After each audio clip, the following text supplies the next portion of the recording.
તો guys welcome to ડેવલ foods. આજે આપણે બનાવીશું ગાજરનો હલવો। ગાજરનો હલવો બનાવવા માટે મેં ગાજર છીણેલું લીધું છે। એક લોહિયામાં ઘી ગરમ કરીને ગાજરનું છીણું ઉમેરશું અને ગાજરને મસ્ત શેકાવા દેશું। ગાજર શેકાઈ ગયા પછી તેમાં દૂધ ઉમેરશું અને દૂધ જ્યાં લગી ઉકળે નહીં ત્યાં સુધી આપણે ધીમા તાવ ઉપર તેને રાખીશું।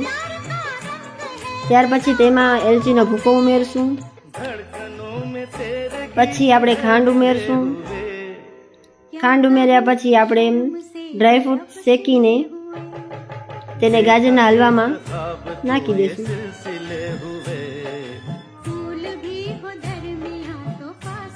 ત્યાર પછી આપણે ગાજરના હલવામાં માવા ઉમેરશું અને આપણો ગાજરનો હલવો રેડી છે।